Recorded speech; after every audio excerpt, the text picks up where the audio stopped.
Welcome to your awakening. Please take calm as your reality is adjusted. Good morning, global, digital, virtualized, burning hot like the surface of the sun, gulag. I hope you've all cooled down a bit now. Maybe. Sorry, I'm here. But what are you sorry for? Being too hot? No, Have I you just cooled down? ran back to the computer because something happened. Oh, so- right. Yeah, that's cool. No I missed the first bit. What, the first 2 seconds? Yeah, probably. I don't know. That's probably Hi. about all it was, man. Yeah. Hello. Okay. Welcome back. I'll shut up. Again. Bye-bye.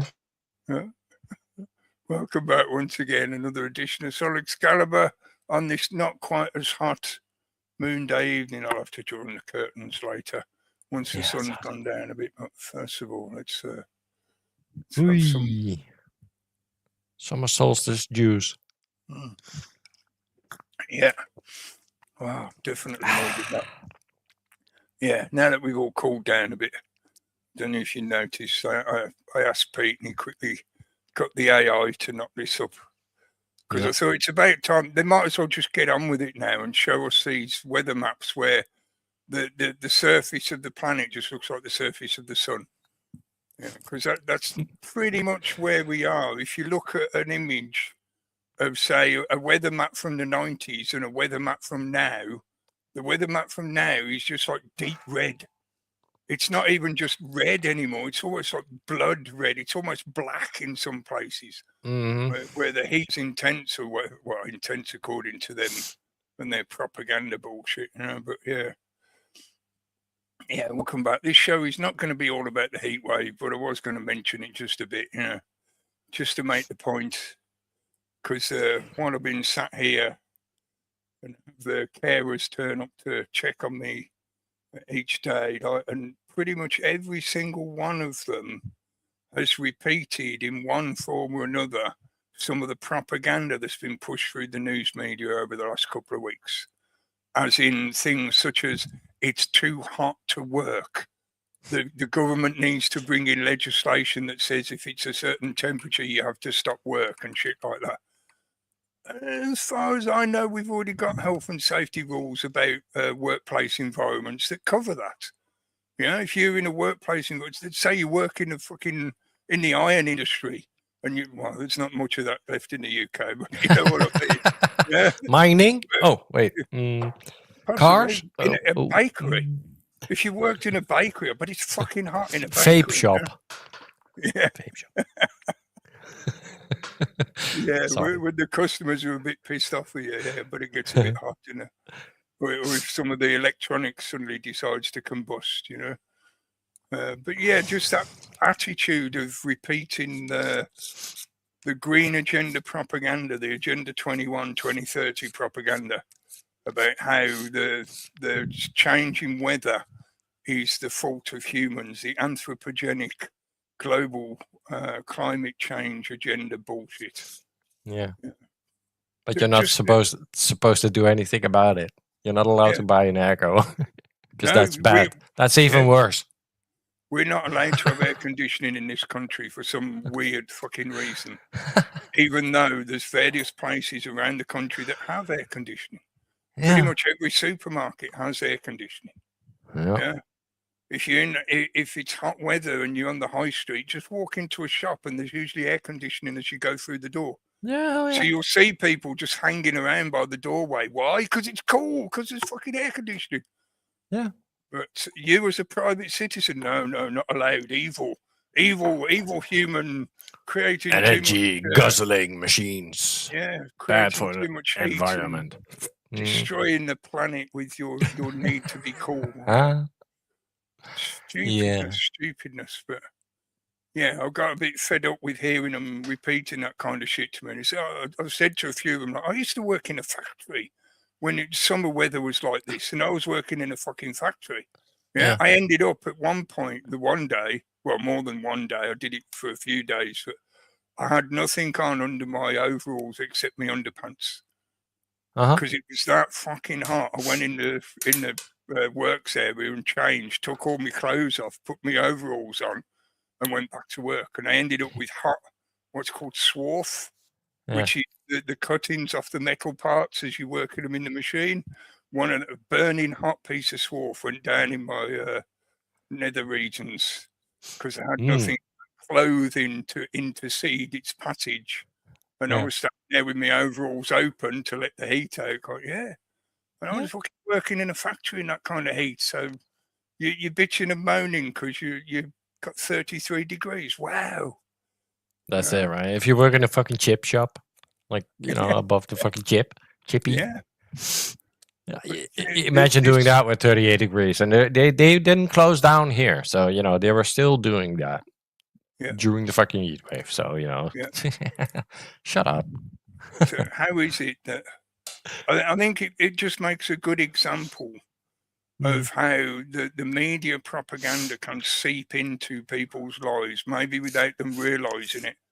And for a lot of them, I certainly don't think they're consciously aware that they're repeating propaganda directly. They might think they're repeating a talking point that they picked up off the media, in 7-Eleven for the air conditioning. They might think that they're, I've heard this talking point, I've heard this argument, I've heard this bit of data on the media, and I'm just, using it as my evidence for my argument kind of thing. But they don't realize that they are just repeating propaganda that doesn't really make much sense under scrutiny. 33 is a magic number for this one. Yeah, and my chippy has aircon. Yeah, my mind does too now. Yeah, but it didn't used to have that. No. And that was something else that annoyed me, seeing the media constantly, I say constantly, but for the last week, they fixated onto basically trying to debunk the talk about 1976. Because many of us, being of a certain age, if you lived through 1976 and can remember it, there was a massive difference because that was an entire summer of heat like what we had over the last week or so, an entire sort of approximately 5 or 6 weeks of temperatures being regularly above 30, pretty much across the country. It certainly was here in the Midlands because I remember. Last time was 2019 where we had shit like this.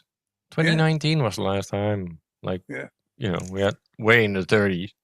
But a lot of the news media was fixated on talking about how things were different in 1976, as if the climate was somehow magically different, even though they keep telling us that the climate has changed. Exactly. Yeah. The green agenda, that's the only thing that's changed. So they must be responsible for this. All of a sudden, thermometers work differently now. What is it you're trying to say? You're not saying anything. You're just pushing fucking bullshit. Because there's a lot of people like myself who've experienced that time period and remember it and can say, look, what's going on at the moment is nothing weird and unusual. It's just a hot summer weather. That's it. Stop freaking out, for fuck's sake. Yeah. But they want you to think like the image that the world is burning. What's his face? Gutierrez talking about global boiling. Yeah. All this. They won't mention the data centers, though. No. Or the net zero crap, because that's a lot of what it's geared towards, is pushing this net zero. How are they not happy with all this sun for their solar power farms? It was too much. It was too much for the solar it's too panels. Much now? Okay. Yeah, the sun was too good for the solar panels. Well, I have to say, I went out today, and the sun was so fucking... I have Ray-Bans, like proper fucking Ray-Bans. Yeah. Useless. I couldn't see shit.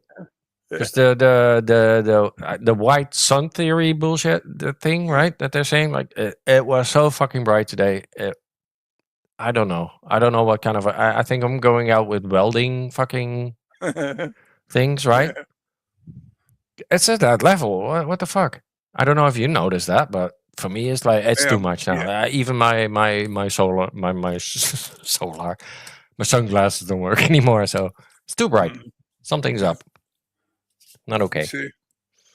Well, that could also be a separate episode or multiple. You know, I've been talking about this for years. So I know. the sun is going through its cyclical change, which means, yes, it probably is looking different to us. We're getting different frequencies, basically. So I think that atmospheric spraying also changes the frequency, like the light that is diffuses going it in through. a way that is like but also on a clear day. The exact reason why you have specific fog lights on a vehicle, because if you try turning your main beams on while you're in fog, all you get is the light reflecting back at you. It diffuses and makes it worse. Yeah, it becomes so bright you can't see through the fog properly. That's the kind of effect I think. Normally, the atmosphere, right, with all the bits and bobs in it, used to filter out and create a nice yellow little sun, and now it doesn't filter out any shit anymore. It's like a bright white star burning the fuck out of you. It's like a laser or a welding thing torch, right? Mm-hmm. Yeah, an arc welder, that kind of effect. Yeah. It's I don't know. It Maybe could be I'm getting old. Things, it's definitely. We've had a couple of weeks of nice weather, and that's enabled them to push an insane amount of level of propaganda bullshit and try and scare the shit out of everyone again about your carbon footprint bollocks. So that we've now got people in a workplace bitching and moaning because it's a bit warm. And, I also mentioned to a few of them, you go on holiday. Where'd you go on holiday? Spain. Oh, why did you go to Spain? Was it because it's nice and hot and sunny? But now you've got the Spanish weather here, you're bitching and moaning about it. What the fuck? Yeah. Where is your fucking brain at, for fuck's sake? You can't compute the two. Or is it just because you're so saturated with media and you just won't engage your own thinking? But that's a different heat. That's a dry heat. It's not the same. It's a shiny heat. They always have fucking excuses. Haven't you been in the pyramids? When those people haven't you been in the pyramids and in fucking Madrid last year? Like shit like that. And I'm like, fucking hell. Yeah, but that's a dry heat. That's different. It's not the same. Well, let's say hello to everyone. Hello. We can sort of I haven't mentioned the subtitles yet, but I know I'll do my usual saying it does connect. Imagine being in Thailand. It's like way worse there. Fucking hell, yeah, man. But it's that kind of temperature pretty much every fucking day, isn't it? Yeah. 30 plus. Mm-hmm. And first in the chat, James. Good evening, James. Good to see you, mate. He was the first in the chat on every channel. Yeah, every channel. I was just looking at the Rumble. Yeah, hello. I hope you did get at least a little bit of sun, mate, up there in Scotland. I said to Pete when he showed me the map, I said, maybe we should just have Scotland covered in clouds. Rest of the country is all burning hot and Scotland is still clouds. No sun allowed. No, I had a Scottish person in the daily the other day, right? He was sweating. He was very upset about the hot weather. He didn't like it at all. Yeah, well, it's got to be something strange somewhere, hasn't it? Oh dear, but I hope you at least got some sun, or maybe a bit of warmth or something, up there in the outer part of the empire. Hello, Roscoe. Good evening, mate. Glad you joined us. 30 degree at night in Thailand, Cookie. 30, fucking hell, man. At night. I'd need air conditioning just to sleep. Good evening, Martin. I'm scrolling down. Roberto, good evening. Yeah, we've got the village friends in the chat again. I'll talk a little bit about that as well. I'm scrolling. Rick, good evening, Rick. Jen, good evening. Blessed Exile, good evening. Don't let your memes be dreams. Yeah, definitely. Or don't turn your dreams into memes. never actually go anywhere. Genuinely concerned, good evening. And hello to all the lurkers and time travelers. Rebecca, good evening. Thanks for the videos recently. Yep. Scrolling. Paula, whoosh. And all village friends are gathering. And Roberto. I sent out the bat signal, so you can join us if you like. Hello, Rob. Everybody. Yeah, Rob and Paula, you're welcome to come Giddy. and join in if you want to. And Kitty, yeah. No Jab, good evening, mate. Thanks for joining us. And Frank's in the chat as well. Good evening. Ghost Joe, hello, hello. Almost rhymes. But I won't try and rap it because I'm shit at rapping. And Matt, good evening, mate. Hope you enjoyed your holiday as well. I'm sure a lot of people have been away for a break because it is that time of the year, isn't it? Made in UK, hello. Climate change making hand gone cold again. You got a jumper on again. I was happily just enjoying the chill air. I've still got my fan on now, even though it's cooled down a bit. I would definitely prefer it to be a bit colder.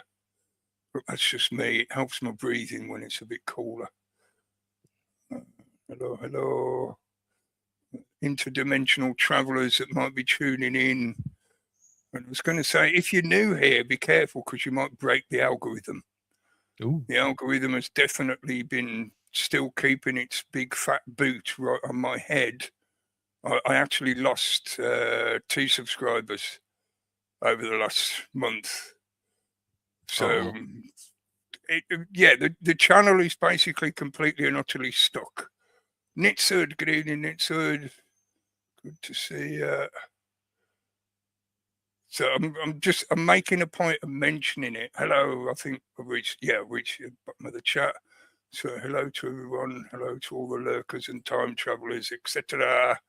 Yeah, thanks for joining us. If you are new here, you would be a complete anomaly because I don't think there's any new people finding this channel at all because it is being so suppressed. Yeah, but you I keep sending them to you, Rob. Yeah, but aren't you gaining at the same time as you're losing? Yeah. Whereas I'm just losing, and it doesn't seem to be going anywhere. But I'm not, because I'm not monetized or anything like that. I don't know if that makes a difference to the algorithm. Maybe it does. The way I do my videos maybe makes a difference as well. I've noticed that the shorts I did recently seem to have got more views on them. Where are they? I thought you'd listed. Yeah, they're in that separate tab. Yeah, 20, 30 views. 1 or 2 of them have got. Well, that one's got 100 odd views on it, but yeah, I'm just sort of keeping an eye. I'm not exactly wanting massive numbers. That's not why I'm mentioning it, but it's more to make an observation of just how suppressed we're being by this current setup with YouTube. I think Rumble is obviously a fair bit different, simply because Rumble seems to be a bit more, I'm tempted to say genuine, but it's more that the algorithm is less weighted, or seems to be less weighted in a censorship kind of way compared to YouTube. And obviously it serves Rumble's business model for them to encourage growth in that kind of way. They want more viewers to come to their platform, so they're more likely to encourage genuine output in that sense. Whereas YouTube's so dominant, it's basically just a politicized environment. It's heavily controlled by the political situation. So yeah, no, you're doing it wrong. If you want more stuff, yeah, you have to read the mainstream news. Yeah, that's a good point. That's a fair point. I think if I was uploading regular little videos, especially the shorter stuff, not necessarily as short, but things that were only a few minutes long, 10 minutes long at most, yeah, they seem to attract more attention with the algorithm, and then you get put in front of the public more. But it's more just I've been considering things to do with how we proceed from this point forward. Yeah, I could rant about that for ages, but that's sort of connected into why I put that subtitle this week. Because after our fantastic get-together, wave me up in the camera again. While we were away, we all had lots of fun. We had lots of laughs. We were just laughing and joking most of the time. And apart from that, we were eating and drinking. That was largely what we did. We didn't. I mean, in a way, I thought it worked out okay in the end, from our point of view, and it was certainly from my point of view. I think this is true for other people that were there as well. The fact that we didn't have a good internet connection meant we left. I certainly did anyway. I left the internet alone, basically. I know a few other people were getting connections, and we did sort of make use of it a little bit, and it was useful in terms of finding things and stuff like that, like in the local area.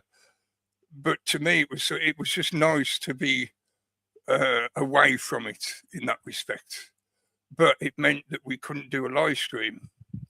And I thought, well, I'm quite happy with that. I wasn't exactly that bothered about doing it.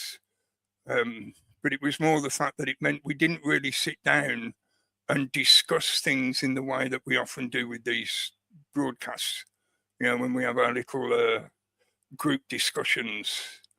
We maybe did a little bit. I know people were talking about subjects that we often talk about, but it wasn't like we deliberately set aside some time and say, okay, from these times we're going to sit down and discuss this kind of stuff, But it was more just general enjoying each other's company, just chatting to each other about whatever. It wasn't like, oh, let's talk about this subject now. And I think that worked really well in the sense of it gave us all a break from all that kind of stuff. But it did also leave me thinking, well, did we miss an opportunity to brainstorm ideas for what we could be doing next? I know after the fact, when I came home, I felt a little bit like that, of like, well, maybe if we did do a live stream, we could have had that kind of discussion while we were doing the live stream. Yeah, that's true, right? Yeah, either stoned or off their face on mushrooms or whatever. But it was something that was on my mind in the sense of, we know now that we can get together for those of us that want to do it. We can organise. I know a lot of the organising fell on a few people, and they did the brunt work of all that. But it's something that we can actually do. I say we because, it wasn't just one person doing it. It was a group effort that made the whole thing work.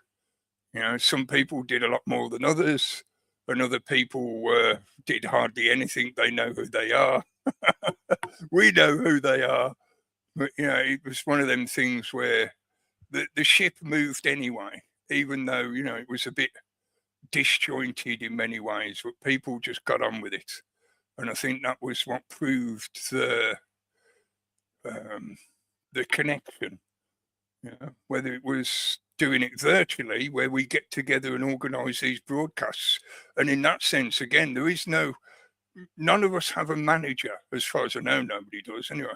It's not like we're being organised by some kind of agency who sends us emails saying, you need to be at such and such location at such and such time for an interview or whatever. That's not what we do. That's certainly not what I do.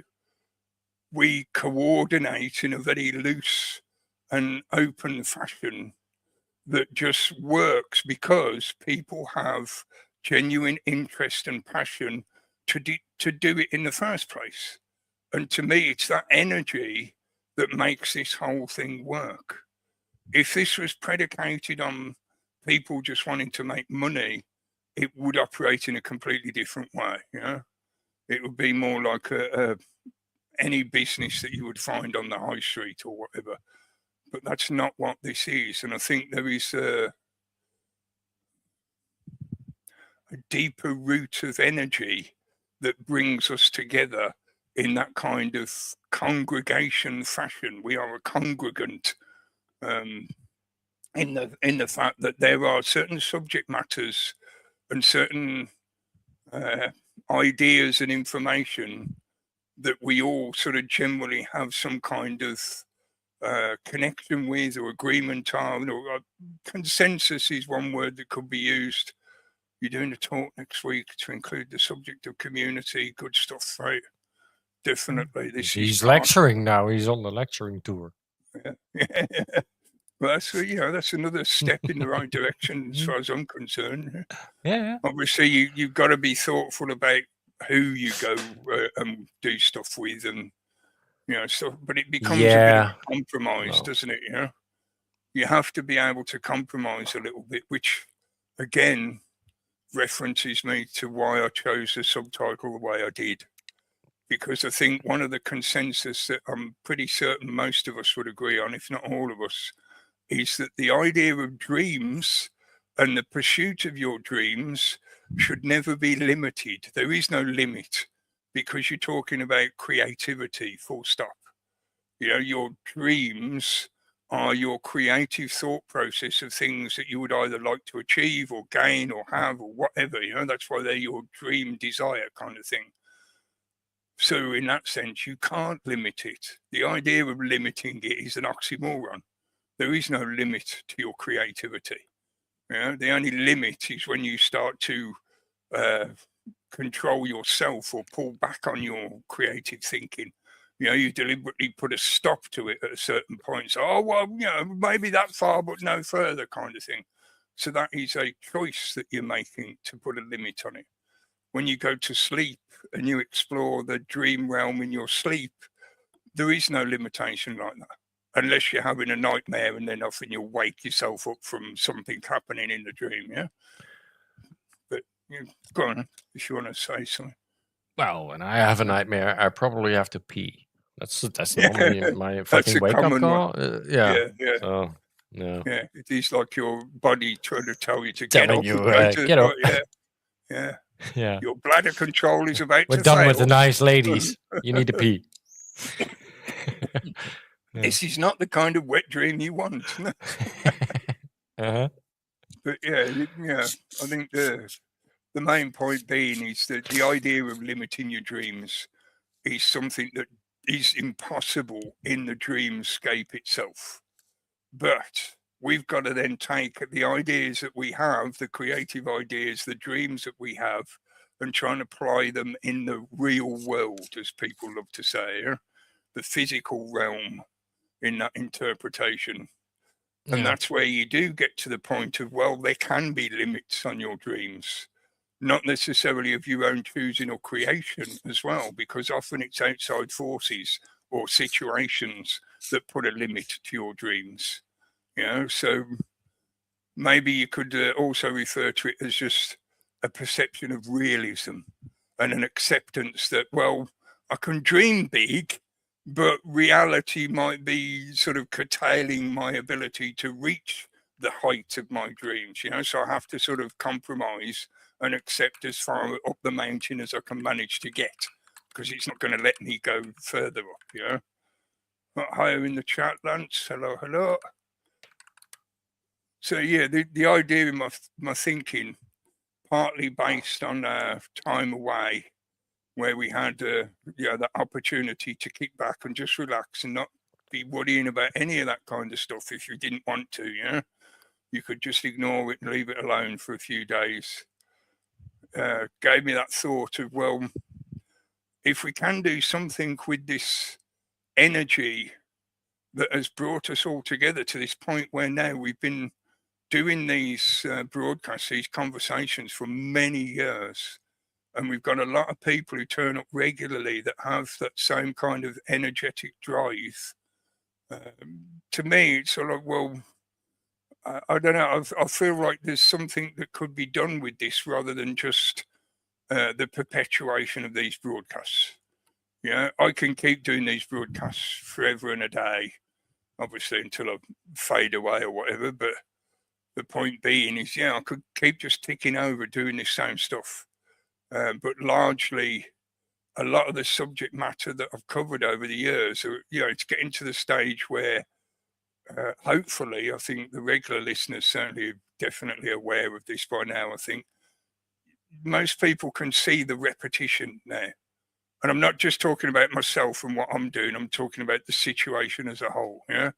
We're now being introduced to this so-called new prime minister, and the media seems to have already decided that he will be prime minister, whatever the vote is.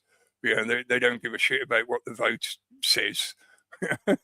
And it's not us going to be voting, it's only the party that's going to be voting. But I was going to ask you if you still had that avatar. Yeah. Because, spot the difference between them. Really, the only difference is the colour of the hair. They're pretty much identical, facial features-wise, glasses, mannerisms even. Burnham has a bit more of a confident manner of speaking. Starmer was always a little bit sort of timid. Yeah, he got that kind he of had that timid Muppet voice. Dude. Yeah. Whereas Burnham, even though he's still another Muppet, he's got a bit more assertiveness in the way he talks. Yeah. So he can, project a bit more confidently, which is in this game at the moment. Yeah, it's definitely a plus. Yeah. Because we are very much in that kind of personality game now, where it's all about how people feel about you. Charisma. Yeah. That's what they say. Do you have the charisma magic? Forget what your ideas are, your ideology or your policies or any of that. No, just do you have the charisma magic? Yeah. Yep. That's what they're after, so that it keeps the public's attention away Obama was else. a nobody and he became a president, so. Yeah. Charisma. Well, I wouldn't say he was a nobody because he was head of the Justice Department, and a lot of what he did in Korea has been foundational for shit that's happening. His political career is remarkable, to say the least. Yeah, he's certainly a major bureaucrat, put it that way. Yeah, he was one of the important bureaucrats. But yeah, we've been introduced a lot of to charisma, so yeah, that works. Sure. History repeating again. And we're now getting presented with the new puppet. The old Star Marshal has failed in his battle plan, so he's leaving the stage, and the next Star Marshal is coming on. Did they call him Star Marshal? I'm trying to think from the Starship Troopers movie, where they changed the leader over partway through because of the failed battle plans and whatever. But yeah, it's the same kind of shit that they're doing to us with this. So, if anything, the situation is not going to change in its primary direction. It's more than likely it's going to get a bit worse because of things connected to Burnham, which we'll get into in a bit. But just this idea of things carrying on as they were. That's why I was saying it's like, well, what is it that we can do differently? Because we're now, I think, at a stage where I feel, and I know this is a constant discussion and debate that we often have, especially in the after chats. Join in the after chats if you want to get into some of these conversations, because often the conversations we have in the after chats are far better than what we do live. Because we have, obviously, we can't always cover everything while we're live.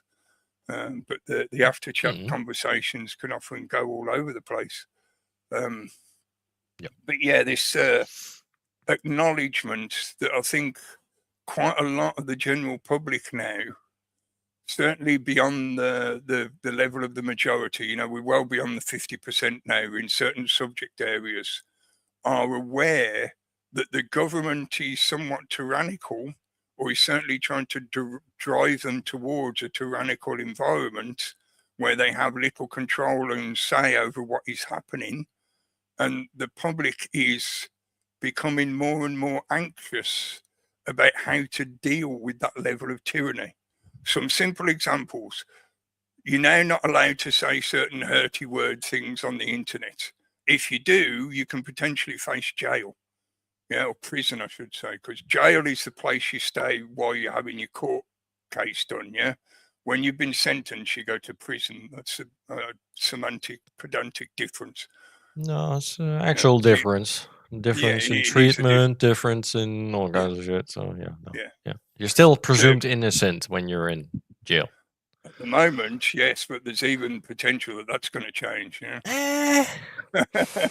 When they've fully done away with the trial by jury, which including in that sense of Well, for free speech, it's already gone. So yeah. Yeah, exactly. Right. Yeah. So you can now be jailed, put in prison, doing it again, put in prison for stuff you say online.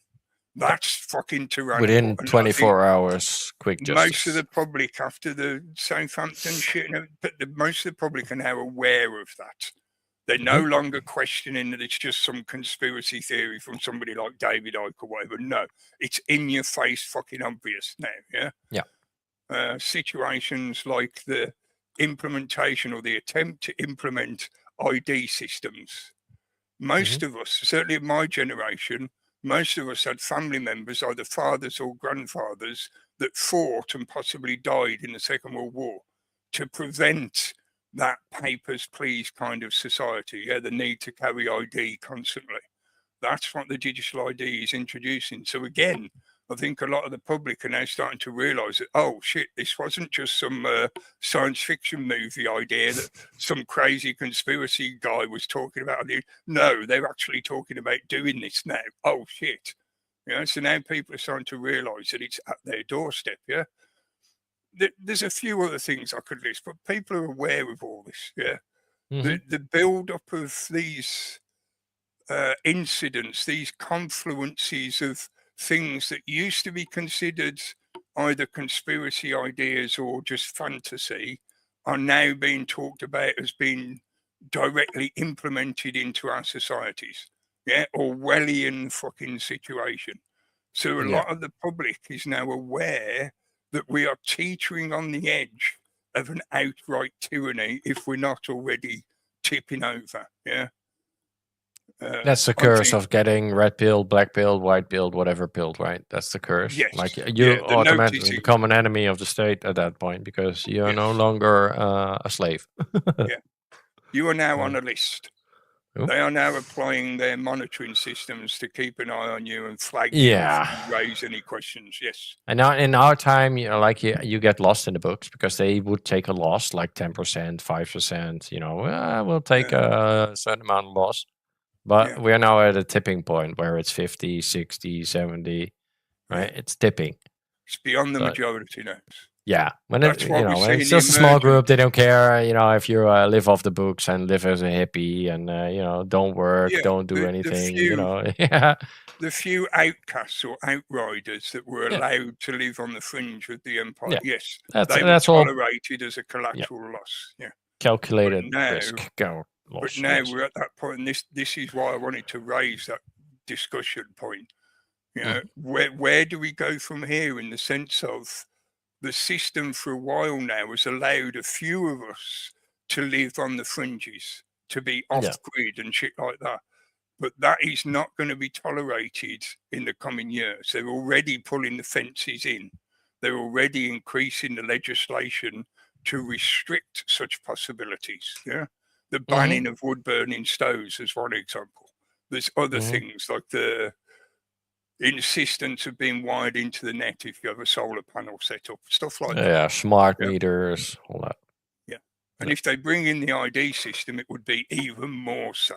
Yeah, you will no longer be allowed to live off-grid on the edge of the system. They will draw you in some manner. Yeah, they will connect to you in some manner. So where do we go from here?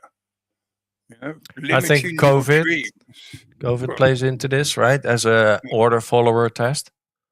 Yes. Like, okay, how much do we have to do, and what kind of measures do we have to implement before people start, doing what we say they should do, which should go against their, human principle, injecting you with something you don't know what it is. Yeah, and and I think the real numbers of the people who were jabbed are way lower than the numbers that they are selling us, Definitely. Yeah, definitely. right? So I think that's why stuff is accelerating as well, because that's an awareness test for them as well. Like, oh, these people are way smarter, and we have to Yeah, accelerate shit now. most of the public is not as dumb as we wanted them to be by No, this or there's stage. always some black sheep in the family that's telling everybody like, don't, Yeah. And I and they think start thinking. to a degree, I think it backfired on them, this idea of them popularizing conspiracy theory as a marketing genre. Mm-hmm. Yeah, I've argued this point since at least 2014 when Google took over YouTube. The whole idea was to saturate this environment with people who just want to make money.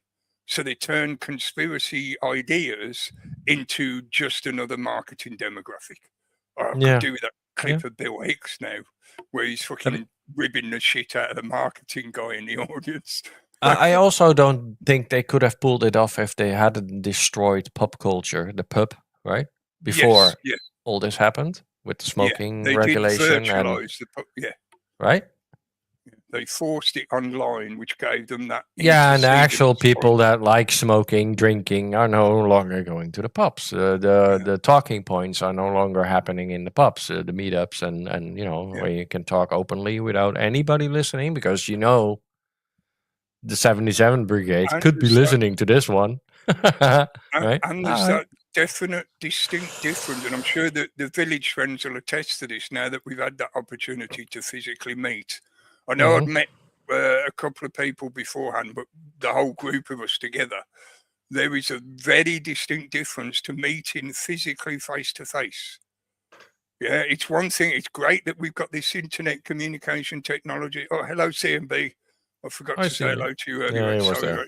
Oh, wow. Yeah, I'm Paul. Hello, Paul. Thanks for joining in. But yeah, it's one thing that we can have these group discussions and stuff like this, and we can exchange ideas and information, etc. But there is an immense difference to being in the field, in the energy field of each other when you talk about these kind of subjects. Because like you say, that I feel that is a big reason why they wanted to destroy that kind of community culture, that pub culture, because there is a difference between having a discussion about the tyrannical regime that's taking over your society when you're face to face and doing it online. It becomes much more impersonal when you're doing it online, which enables that kind of psychological disassociation that the system wants us to be stuck in. Part of the effect that they wanted when they gave us the internet was that it would separate us all. It would make us feel disassociated from each other and from the world we live in, from the community we live in. Yeah, because you're no longer feeling the energetic presence of other people. What you're feeling is the energy of the monitor screen. Yeah, that magnetic field that the monitor is emitting is not the same as the magnetic field emitted by a living person. Yeah, it's just as simple as that. They knew that, and they relied on that effect, as well as, like we said, the fact that it gives them an opportunity to listen in, to an intercession point between the 2 points of communication. Yeah, but they definitely couldn't have gotten away with it if they didn't destroy the pubs with smoking bans and all that shit, right? Yes, yeah. Because everybody would have fucking congregated when everything was in lockdown. Everybody would have fucking gone to the pub, like, fuck that shit. And everybody would have figured out, like, well, this is weird. No, I'm not dead. Are you dead? No, I'm not dead. Yeah. Right? And by the time are you sick? Yeah, well, I had the flu. But had been taken off. Exactly. So they had to distance ourselves from figuring out that none of it was true, because they had to put us in front of a fucking Netflix screen and a BBC screen and all that as the only way to get information or whatever, because you couldn't go out, you couldn't do all that. And now we've got to the point where it's pretty, and this we were making this argument before COVID. Now they're doing it for climate. The changing of society's infrastructure in such a way that you cannot anymore. It used to be difficult. Now it's actually pretty much impossible to live what is considered a normal life without having some kind of smart technology, a phone or a tablet, or even a desktop. But I think we're going even beyond desktops now, where you've got to have some kind of mobile smart technology that enables you to do things like have a bank account, which is pretty much essential to live in modern society, isn't it? Yep. Yeah, that's what I mean. It's now pretty much you cannot live without that stuff unless you live very much on the fringe and you know people that are willing to help you live that existence. Yeah, because you have to have people you can trade with and who you can buy stuff off. You know, who you can get help from, who you could rent a home from, or would agree to let you live on their land. Whatever it is, you've got to still be able to communicate with other people. But they completely reversed that, right? You used to go to the bank because you trust the bank with your money. Now you cannot trust your bank with your money because they don't trust you with your money. They ask you, "Oh, you need £1,000. What is it for? What are you spending that on? What are you doing?" You know, so they completely reversed all that shit, and that's the upside down world that we're living in. That fucking and they've also proven now Mandela world. Even though a lot of the public are either, I think a small percentage of the public is still truly nescient to this information. The difference is nescience means you literally do not know. Yeah, you've never encountered the information. Nobody's ever said it to you, so you literally do not know. Ignorance is different because ignorance means you're aware of this information, but you choose to ignore it. That's why it's ignorance. Yeah. So there is a distinct and genuine difference, but I think a small percentage of the public are still nescient to this information, but most of them are choosing, they're willfully ignorant because they don't want to face the reality of it. But the system has now told us very directly and has made it clear multiple times in different ways that the banking industry is not for our service. When we put our money in the bank, that's it. It's no longer our money. It's theirs. Yeah, it becomes their property. And that's why you have to go and ask for them to give it back. And now that that's been established, lots of the banks are being told by the governing system to make sure what people are spending their money on. So in other words, you go in the bank and say, I want £1,000 of my money, please. They're like, what are you going to do with it? What the fuck's it got to do with you? Oh, well, it's our money now. It's our property. Yeah, so it's whether we decide to give it to you or not. In other words, it's no longer yours. If they get to choose whether they allow you access to it, it's not yours anymore, is it? But we still, allow banks to fucking handle our money. We're still doing it, right? We're still. We have to. How do you live in this modern society without allowing that to happen? Exactly, right? So, but that should already be a waking up point for a lot of people. Like, okay, hang on. Because that's where you kind of draw the line, shouldn't it? Like, how did we get here, and why the fuck are we being railroaded even further than this? Yeah, I don't know if you follow the GTA 6 launch, right? Where you own nothing anymore, and you have to pay a premium to get the actual game, right? But it's like you rent access to it. You don't get it. You just rent the physical copy is still a fucking box, but in the box there is a code. Yep. Because that code is fucking linked to you, and they can revoke that code if you don't behave or if you don't do this or do that according to what they want, right? So that's why they do that. They don't want you to have a physical copy because they cannot revoke a physical copy. You can resell it to your fucking neighbor, right? And it skips ownership, and they cannot trace that. So that's a problem. So that's a terrifying shit, man. Because I really want to play that game eventually, but not like that. No, and there's a lot of resistance to it already, but we'll see. I think it's too late now. This is something that they'll go for it. Dude. I was talking about it age restrictions. They haven't talked about it, but I'm sure they're gonna do it on GTA. When I was I will say it, when I was addicted to playing online games, because I was spending stupid amounts of times playing online games. Yeah? We were talking about it back then because some of those games that were coming out were introducing micropayments. In other words, you could buy stuff in the game with real world money that gave you an advantage in the game world. So that was creating a kind of a two-tiered system in gaming. Yeah. It was no longer good enough that you The actually owned haves the and the game. no haves. Yeah. Yeah. You then had to spend more money while you were in the game to actually be able to achieve anything. Yeah. And me and my mates were talking about this back then. We were saying that eventually you won't own the game, full stop. All you'll do is rent access to it, and everything will have to be paid for micropayment style on the fly.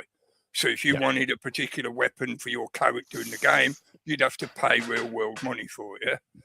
And now we're at that point. And now a lot of the gaming industry, especially now with the push of AI, they're all sat back going, oh shit, what the fuck's going on? We're losing control of our industry and we're all going to be out of a job.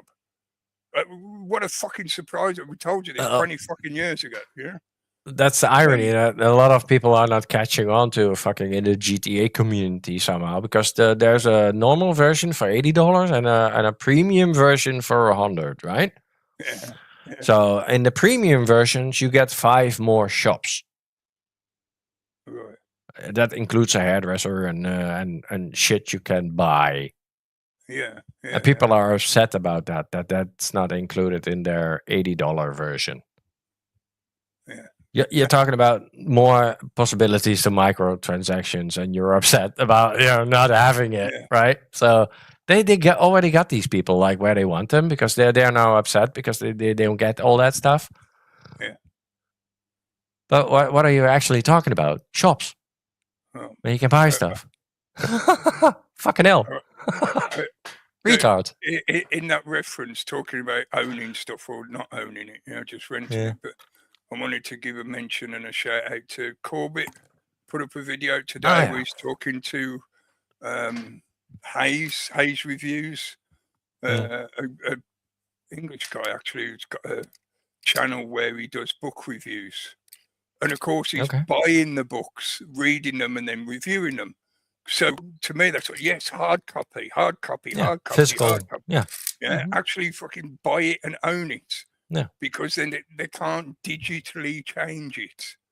And this is one of those things that I think, other than just reiterating the point, like I've just said, get hard copy and whatever, it's something that needs to be constantly discussed at the moment, because people are losing, the system is not being honest with them and helping them comprehend this, but people are losing sight of the abject necessity of the concept of property. And I know ownership. This often, this gets dragged deliberately into a politicized argument about left and right and conservatives versus communism and whatever and socialism. That is a fucking distraction. Yeah, that is a political distraction. Whether you have any kind of governing system, the concept of property is essential to us as living beings, because it is something that defines freedom. Freedom is not owning nothing. Owning nothing does not make you free. Yeah, there is a psychological truism to that, in the sense of you should not allow your stuff to own you. That is a bit of a difference. Yeah, that's a psychological addiction problem. That's not a truth of how we interact with each other. There's a weird thing in cars happening right now as well, right? Where you have a car with all, you have the seat that heats, you have the airco, you have all the options in it, but they're disabled until you fucking buy it or pay a premium or a monthly subscription. So these car manufacturers are willing to put out 100,000 cars, right, with no options active. So they're not making any money of those, right? Yeah. Just to extort a couple of guns out of money that are willing to pay the extra fucking subscription out of, whatever. But that's going to be like, that's the norm now with all these cars, right? So they already have all the options in them, but they're not enabled. It's like buying a computer with a 5090 graphics card, but because you didn't pay for the fucking premium, you get a 5070. Right? Or no card at all. Oh, no card at all. You Yeah. get on board like 640. What the resolution. fuck are we doing here? Because it's already in there. Come on, guys. You apparently you can give that shit away for nothing. You know, because I don't have to pay for that shit. You're forced to do that. What the fuck, man? It's like, oh my god, and people are going for it. But yeah, we it's that switch between abundance, like overabundance, and paying for shit. Yeah, or scarcity. Yeah, actually, you know, yeah. Because an air conditioning is Timu level cheap, right? Yeah, the clip you all showed that of stuff them that is in a car is fucking pig. Timu level cheap for them. Yeah, So what are we even talking about? Get air conditioning. Dude, look at the Chinese cars. They have all the shit in them. Like, you know, active. But there you go. Yeah, no, I don't know. It's just crazy to me. I don't understand this consumer market anymore. Well, I think we've gone beyond even that now. It's not so much the consumer cycle anymore that's important. It's the need to cause you to be intrinsically attached as an income stream. You know, the concept of the matrix bubble, as in you being in the pod, you know, and feeding energy into the computer, the matrix computer. Yeah. That as an allegory is pretty much literally what they're trying to enable. So they're doing away with the concept of property for multiple reasons, but one of the main reasons is so that instead of you just buying one item and then not spending money on that item for however long the item lasts you, over the last few decades, they've gradually reduced the lifespan of all our items so that you were encouraged in that sense to buy more quicker. But now they're doing away with the concept of you buying it once. Now you pay a subscription to have access to the item. So you're permanently feeding them money, yeah? You have become a permanent income stream, like the energy stream of the Matrix pod.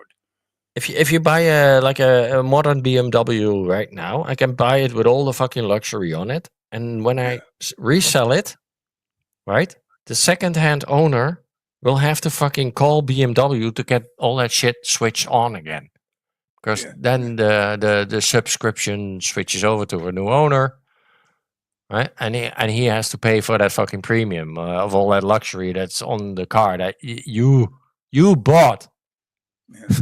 Well, you paid to what use the it fuck, man? And that's what they're doing with the GTA discussion, right? The physical is like you cannot resell it.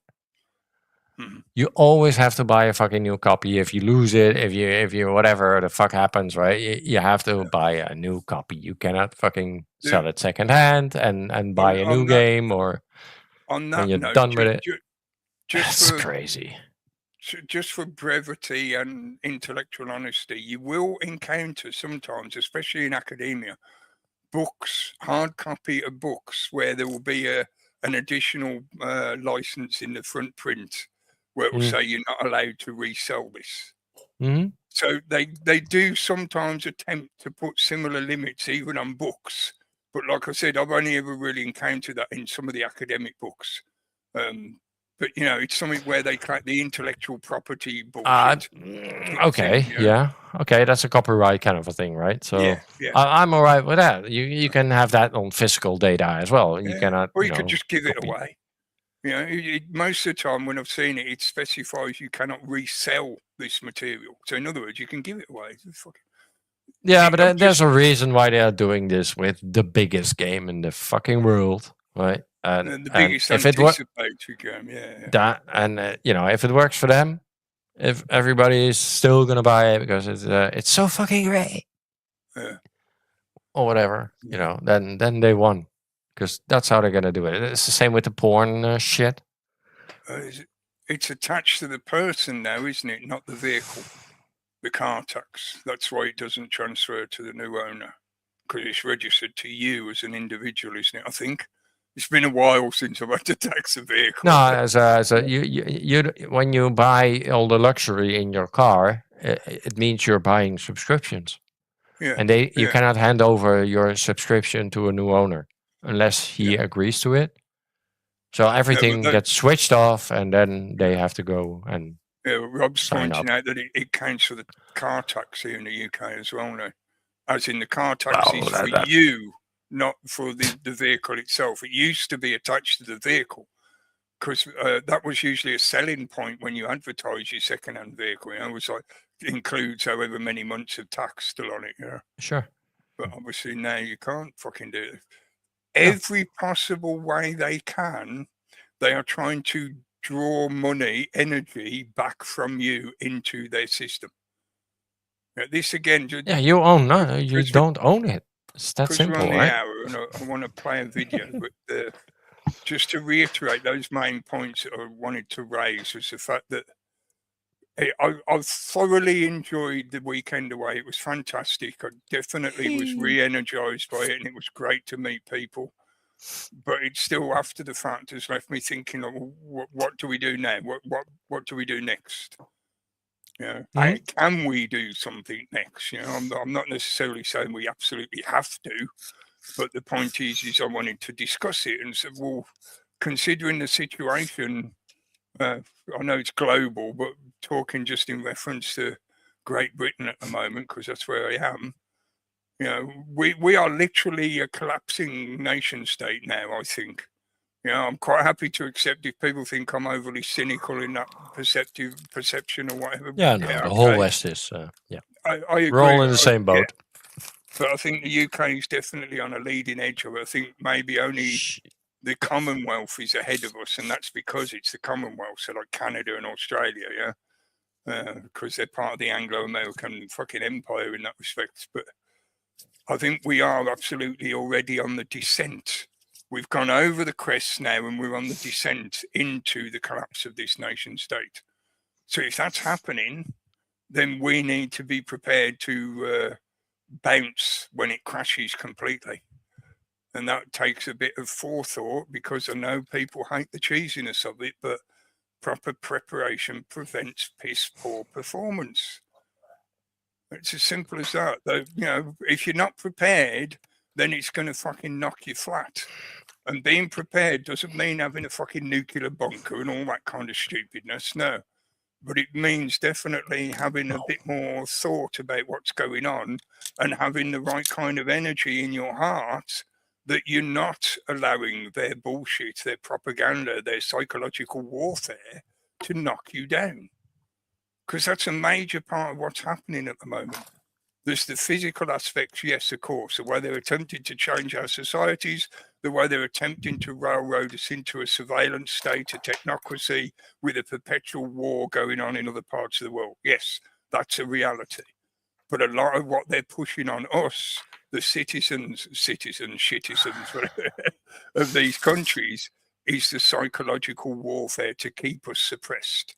Because they know full well that if we decide to go a different direction, all their plans, all their ideas are fucking meaningless. Yeah, if we walk that way, their desire to go this way is meaningless. Why the fuck? Nobody's going that way, mate. We're all going this way. Yeah, so they have to constantly push that psychological effect on us. And one of the things that cancels or negates that psychological warfare, is, like we've been discussing, is meeting people face to face, like that old pub culture style of when you get together in the local village and talk about how the local mayor is a complete and utter fucking twat and you need to get rid of him quick because he's corrupt as fuck. Yeah. That's how it used to work. Just because our civilization has grown to a scale of complexity that means there's now multiple layers, it still doesn't deny the reality that that's how the basic pyramidal structure still works. Now we're being shown that Andy Burnham is going to be our new national mayor, like he was the mayor of Manchester. But I'll mention a few things about Manchester when we come back. I'm going to play a little video for you. I've deliberately made it as exciting as possible. Just simply because this is my exploration out into the dangerous wilderness. You know, you're told not to go out into the wild.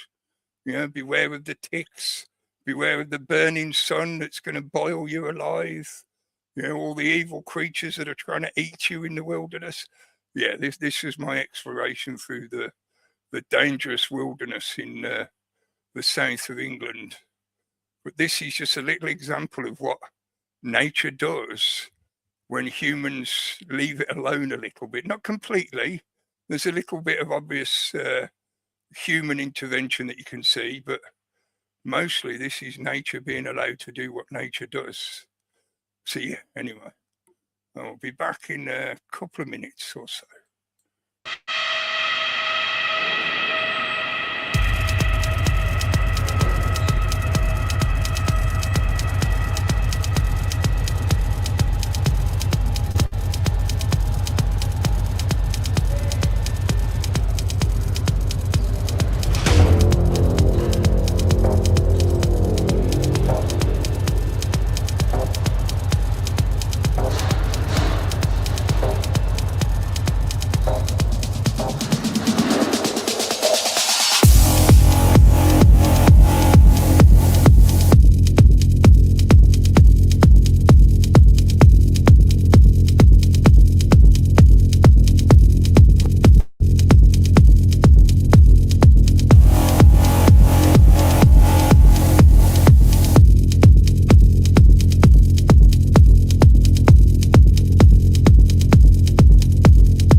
Yeah. Yeah. Yeah. Yeah. Explore. Hello, ridiculous. Yeah, definitely. What? Mobility scooter. That was Paula's mobility scooter that she let me use for going up around the back of the field, because Cool. mine was too weak and incapable. Oh. Yeah. You need a 4x4 scooter. Yeah, well, I've got a bigger one, but obviously I couldn't take it down there. Ah, yeah. It's of course. too big. I would have needed a van to get it down there. Yep. But that was, the dangerous wilderness. All that grass and bumblebees and birds flying around. It was just so terrifying. Yeah. That's why I had to speed it up and stick some dramatic music over it. Ah, great. Just to try and make it so it seemed exciting. But obviously, if you're more able-bodied, I mean, Lynn, bless her, Lynn the crazy fecker, was going right through all the bushes and the undergrowth and everything, exploring the whole area, trying to find. She found some really old trees, some amazing stuff. Yeah, like I said, that's English countryside when it's left alone. Obviously, you're in the middle of farmland, so there's a lot of farmland environment around there. But that's a good example of what the English countryside is naturally like. Butterfly paradise. Yeah, pretty much. I don't think there was many there while we were there. I saw a few, but I think the swifts we're eating most of them, to be honest. Yeah, okay, Because but there was a that's what flock you of get, sheep. right? When you allow it a little bit, like Yeah. Yeah. Nature finds its balance. There is an ebb and flow in the natural environment, which again I think is one of the things that works well when you have those kind of get-togethers, because it helps people reconnect and remember that natural environment, you know, and being in a natural environment. It does make a massive difference when we are currently facing the you got somebody tomorrow. I know what it is. Quite cool. Well, He's not going to show us his butt, is he? no. Is he going to tell us he's gay? Yeah. No. He's really the reincarnation of George Michael. Yes. Something along those lines. Yeah, it's definitely. Yeah, definitely tune in tomorrow for that one. Yeah, having that reconnection into the natural environment, it's a good way to. I feel maybe it's just my perception because I'm an old fucker, so therefore I'm not necessarily as interested in the offerings of modern society as I used to be when I was in my 20s, for example. But it's being able to see and be in that environment, that natural environment, creates a field of resistance, or it energizes the sense of resistance against something that is totally artificial and unnatural that is being imposed upon us. I don't want to get all over the top kind of new age style, but the technocratic imposition can be seen or can be interpreted almost as if it is demonic in its way, that it is opposite to natural life. I've described it in the past as being anti-life, because everything it does consumes reality, consumes natural reality, and turns it into illusions of light. What we're looking at now is pixels that are illuminated on a screen. This image only exists for as long as this camera is running and this internet system works to present the camera image on the screen. This doesn't exist. The image on the screen does not exist in reality. I'm here, you're there on the other side of the screen, but if this technology is turned off, this image is gone. It's nothing again. Yeah, and that's what this system is imposing on us. It's trying to Yeah, this is zeros and ones. You're looking at zeros and ones. Yeah. I know I personally disagree with the idea of reality being holographic, simply on a technical reasons of the words, the definition of the terms, yeah, but it can be explained in that way very well, that people comprehend what you mean. And what this system is trying to do is literally convert reality into a holographic image. And once it does, when you turn the thing off, there will be nothing left. There will be nothing there. So they know what you mean, but they don't understand it, I think, half of it. No, but it helps to try and convey the concept. You know, let's make it really simple. Right? If it's just zeros and ones, what we are seeing, it's very easy to change some of those zeros and ones you're seeing. Yeah. Right? So, yeah, because it's just zeros and ones. So, yeah. And they think of that. Think of that one. Electricity is flowing. Yeah. It's not hard to change the reality on the screen. It's very easy to do that. So, yeah. Okay. Before I forget, check out the Ridiculize's channel, because Dave's had done a new tune that he put up. I'm not sure, did you put it up yesterday or today, right? I did listen to it today, but I'm not sure if you uploaded it today or yesterday. But yeah, check out his new tune called Cost of Living. Yep. Yeah. See, again, this adding to creation, creating things and adding to creation. That is how this reality is meant to grow and sustain itself. We constantly keep adding to it, not taking Well, why away. Is there a cost on living? Yeah, in the first Shouldn't place. That be free? Supposedly, yeah, but a long like time breathing? ago, a bunch of people decided that they owned everything, Oh. and from that point on, they Yeah. charge us to be Funny, here. yeah. You know? Well, Yeah. Let me just check my notes. I would recommend checking out Sonia Poulton's Wake Up broadcast. She did a research into Andy Burnham. So if you don't know anything about it, check that out. She'll, it gives you a bit of information to fill you in on that. I was going to mention a few other stuff to do with the release of the UN report on genocide in Gaza. Yet again, we're just history repeating. It's the same old shit. Everybody knows they're committing. I say everybody, apart from the shills and whatever, and the abject Zionists, and they'll deny it, of course. But any straight-thinking people can easily see that yes, they've been committing genocide for a long fucking time. no, they're going after Hezbollah.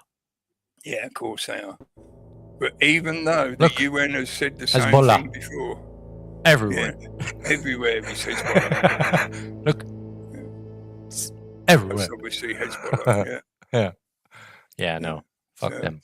Just yet again, the UN has released yet another report, because this is not the first time they've done this, defining how and where and when they have been committing acts of genocide. But of course, they instantly deny it and claim that it's a blood libel and all this kind of bullshit.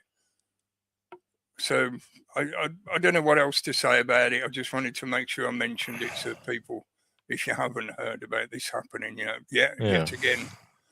So we're still all just waiting for the international communities to supposedly do something, because we ourselves individually can't do anything about it. Because if we even try to, if we even say that you support Palestine action, you can be jailed and shit like that. Again, the hurty words that can get jailed. I've done it again. That can get you put in prison. This is the state that we're at now in Great Britain, in the supposed Great Britain. Yep. You can't even you say cannot that call you're genocide a genocide anymore. No, funny that. That's how inverted our society has become. So there's that shit going on. There's the constant support for the shit in Ukraine.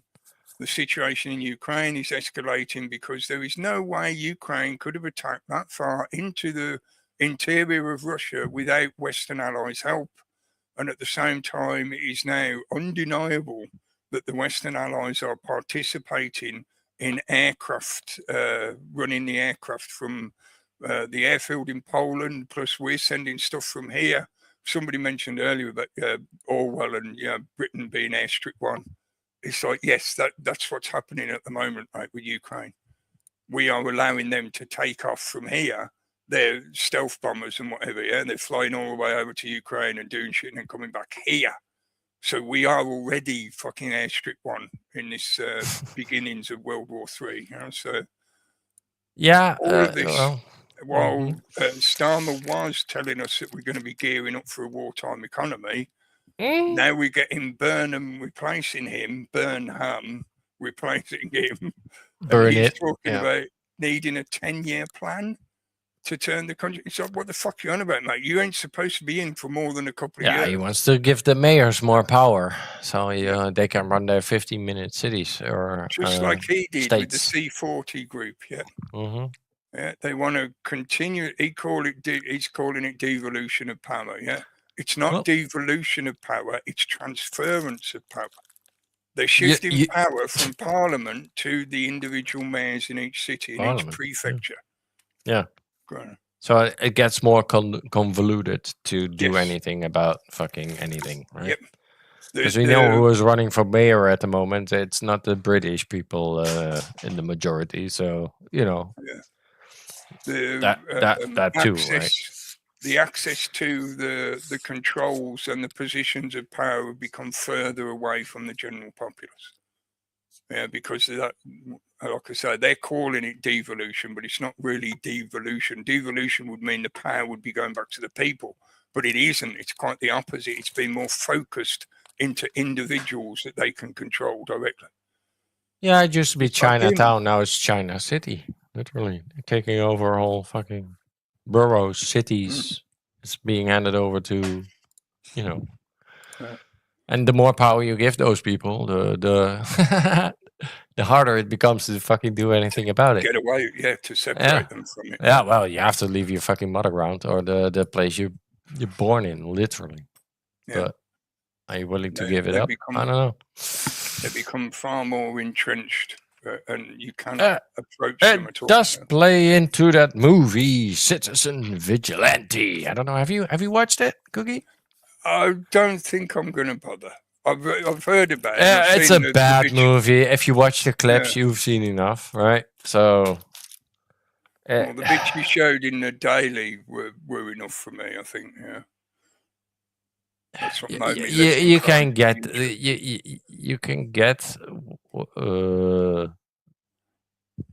why somebody might be attracted to this vigilante thing because the migrants have been so horrible to us and raping we've got us. to that And level of anxiety where people feel desperate to do something, they just don't know what.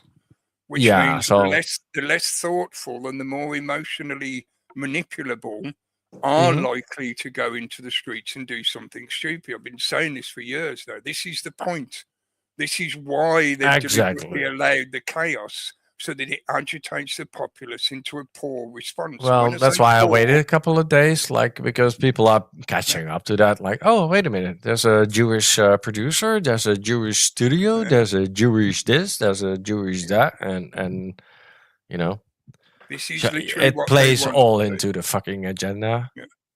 They want us fighting in the streets. They want us taking vigilante action that will then justify a rollout of a police surveillance. Funny that, because we already had that with that supposed Scottish guy, which wasn't a Scottish guy, but a Polish guy or something.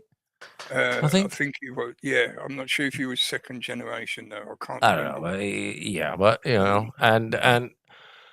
But he was a British. He was kind of the vigilante, and he's now, on the socials, he's being pushed now. Like, oh yeah, well, yeah, there you go. He was one of those vigilante guys, right? He was trying to fight the system and liberate us all from the evil migrants that are raping everybody and blah blah blah, all that. So yeah, the narrative is fucking.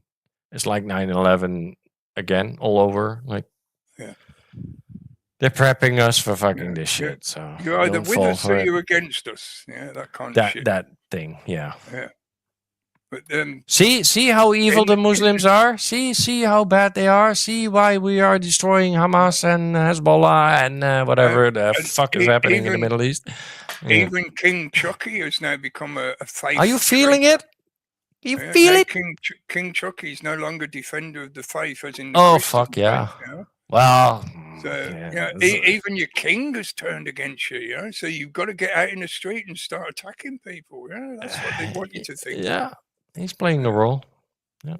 But let me just show you a few things. And I know I'm certainly confident that most of the regular listeners, the long-time listeners, have heard us talk about this before and have mentioned this many times over the years, going back for fucking years. But there is an uncanny connection with Manchester, where Andy Burnham supposedly, was so fucking fantastic, and he's, done this super amazing job of fixing the city, which is just bullshit.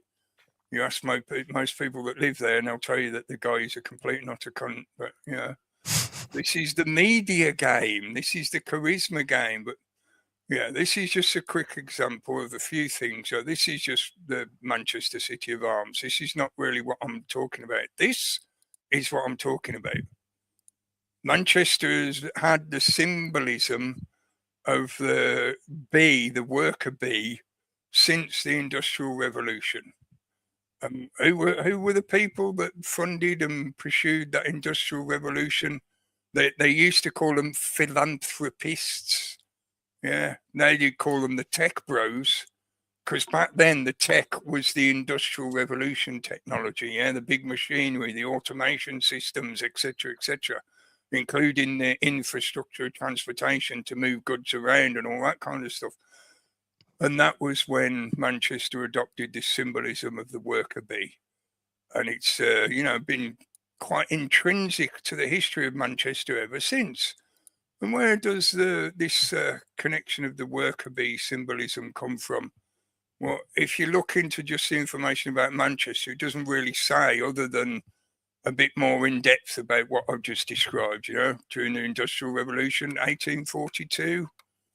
The philanthropists were making the city grow. It was becoming a powerhouse of industry. Everybody was benefiting. The workers had a good employment rate, and the philanthropists were making loads of money and blah, blah, blah. And they thought it was appropriate that they use this symbolism of the bee, the worker bee, because, worker bees build stuff really good like that, They work together industriously. But where does that symbolism come from originally? Oh, wouldn't you know? It's connected to the Freemasons. What a surprise! And you can easily find, this is actually on the Freemasons' own website. You can easily find information about how the concept about the beehive was quite intrinsic to some of the ideas of the Freemasonic institution. I mean, even this quote here from one of the early Masonic catechisms, quote, "A bee has in all ages and nations been the grand hieroglyphic of masonry, because it excels all other living creatures in the contrivance and commodiousness of its habitation or comb. In other words, they work together industriously in a hive to produce the output that is required. And what does a system do? A system does what it was designed to do." This is another one from the Scottish Rite, but basically saying the same kind of stuff, I mean, fuck off. Fucking cheeky cunts. I do not want your shit. Buy me now. No, this is just like an example of the Masonic symbol holds several key meanings: industry, like bees tirelessly building and gathering; unity, a hive thrives because every bee plays its part under the control of the monarch, the queen bee, who releases her pheromones, her chemical inducement, to encourage the bees to do their required role, their activity. And the structure, as in they complete that hierarchy to enable that whole infrastructure to operate the way it does, with the monarch sat at the top and all the worker bees doing their little job roles, their little functions within the hive to make it work. I won't bother giving links. This is readily available information. You can look it up for yourself if you're interested. There's some people out there that have done much deeper dives into this connection. And don't forget as well that around the same timeline, the Freemasons initiated the institutions of soccer, or football, as we call it in the UK.